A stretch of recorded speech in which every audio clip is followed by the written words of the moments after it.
แซมมิลิงเนาะ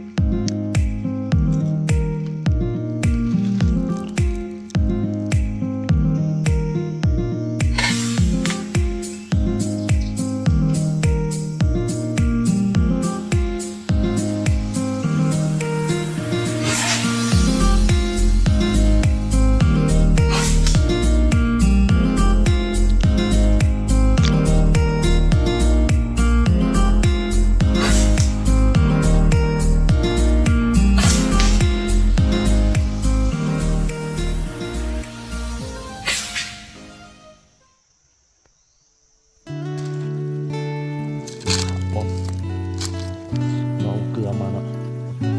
ตัวเกลือเอาน้ำตาลมาจำกินข้าว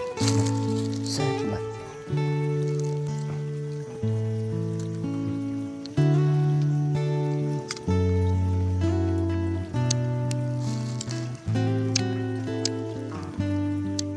แซมมิลิง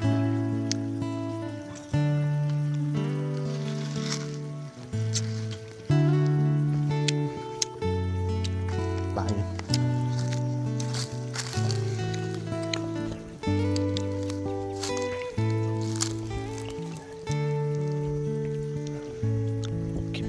เอาไปนั่งพกห้องเนาะจะได้กินน้อยเดียวบ่ให้เงานอนเนาะพี่น้องนะมักนี่หอมมักอีลีเด้อพี่น้อง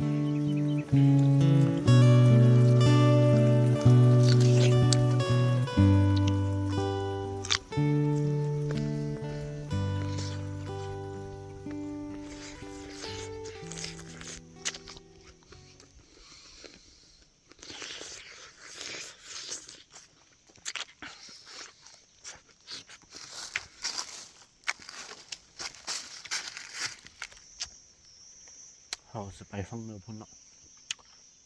ใต้สันตรงนี้ไปเนาะใต้สันตรงนี้ไปที่ปอมเขียวๆนั่นพี่น้องกำไกลเป็นไดนั้นยังอีกประมาณ300 เมตรนี่ไปฮะ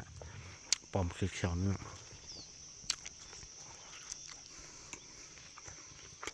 แล้วก็ลงดุ้นไปด้วยกันทุกพี่น้อง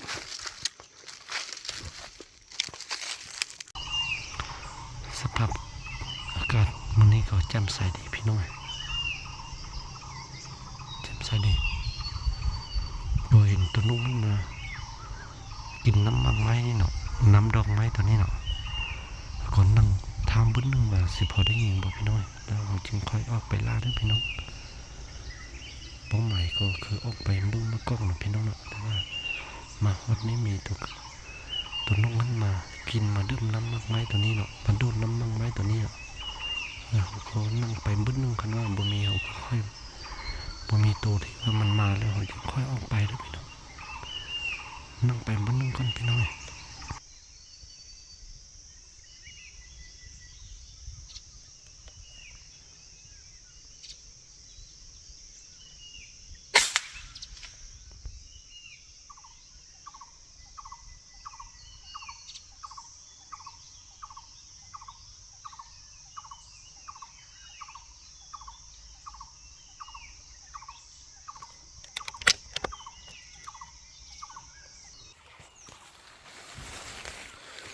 เจอไปแล้วพี่น้องเรียบร้อยเนาะ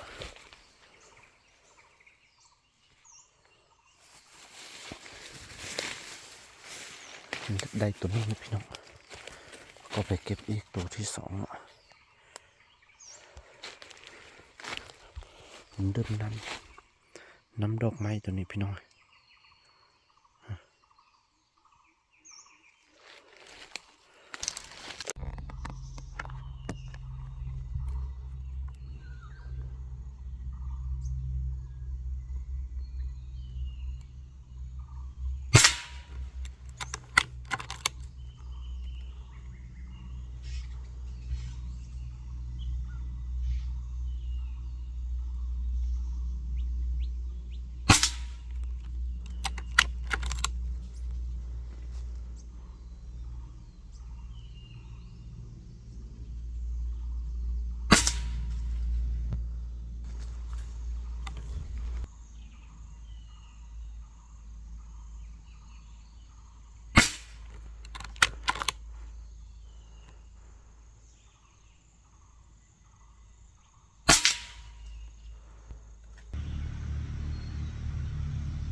ย่างนี่ก็บ่เห็นพี่น้องตัวก็เล่นน้อยเนาะถ้าห้องโตพี่น้องเพราะว่าได้ยินไปได้ยินตัวยิง5 ตัวเนาะตัวนึงยิงไป4 นัดเลยพี่น้องจัดเต็มไปเลยมันอย่างน้อพี่น้องมันไม้ตัวนี้เนาะพี่น้องนี่หอยกัดเห็นไหมเมื่อกี้เขาล้อมาบ่เห็นนะพี่น้องเนาะนี่มันหอยกัดเมิดพี่น้องกัดแห้งขนาดเลยพี่น้องบางทีก็อาจจะมีตัวก็เขาแก้มแดงเนาะแต่ว่าเขามาถึงเขาไปล้อเนาะล้อมาไกลค่ำเลยจึงมาเห็นพี่น้อง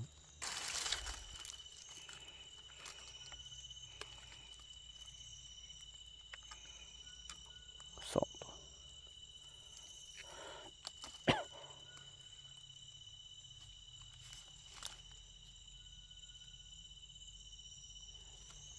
ยัง3 ตัวเนาะพี่น้องค่อยส่องไป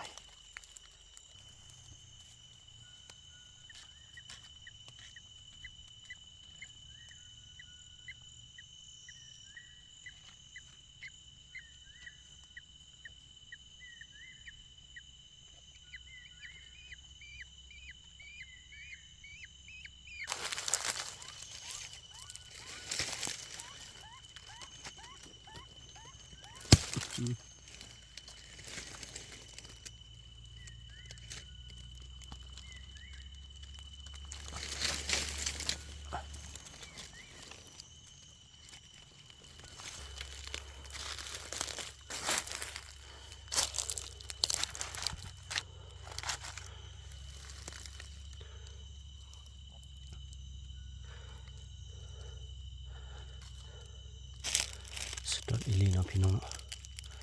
ก็ถือว่ามันมากเลยได้ไป5 ตัวมาเที่ยวนี้ก็ บทเสียเที่ยวพี่น้อยบทเสียเที่ยวตัวก็เล่นน้อยนี่ก็แซ่บพอสมควรพี่น้อง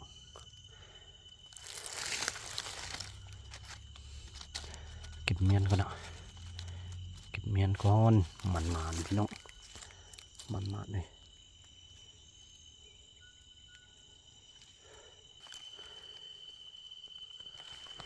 เห็นอีกอาหารเมนูนึงพี่น้อง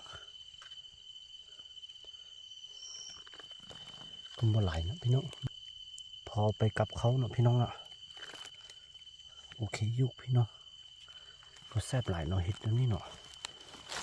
บอกว่าภาษาชื่อของมันเสือเอิญมันว่าจังใดพี่น้องบ่ฮู้เนาะเขาฮู้แต่กินอย่างเดียวพี่น้อง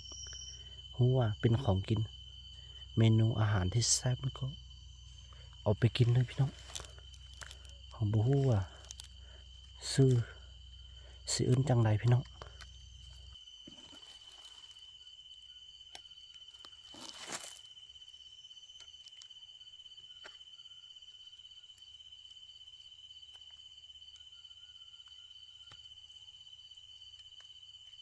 ได้ของกลับเขาเลยพี่น้องเอ้ยช่วงนี้ก็อาหารการกินนี่ก็บ่ค่อยอึดปานใดเนาะอาหารกับเขานี่ก็บ่ค่อยอึดปานใดพี่น้อยบ่ได้ยิงลูกหนึ่งหอกแล้วก็มีอาหารป่าของลุงนี่ก็มีหลายประเภทเนาะเป็นฤดูที่ว่าใบไม้ปุ้งแล้วอาหารผักธรรมชาติท่านก็ออกเจ้าแล้วก็มียอดหลายเนาะพี่น้องแล้วก็มีเห็ดประเภทนี้ออกมาเนาะขนมมันออกไปซอกก็ได้กินพี่น้อย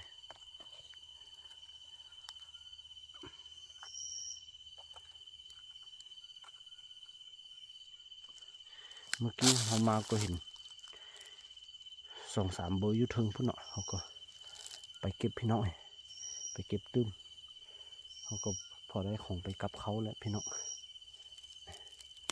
แซ่บๆพี่น้อย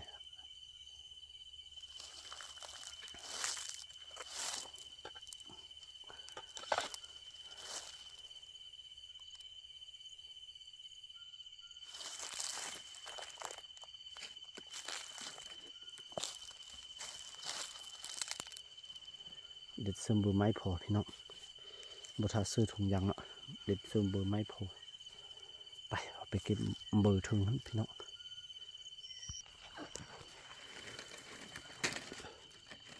เก็บก่อนพี่น้องเบอร์นี้ค่อนข้างจะใหญ่เลยพี่น้องแต่ว่ายังอ่อนอยู่ยังนุ่มๆอยู่ยังกินได้พี่น้องเลย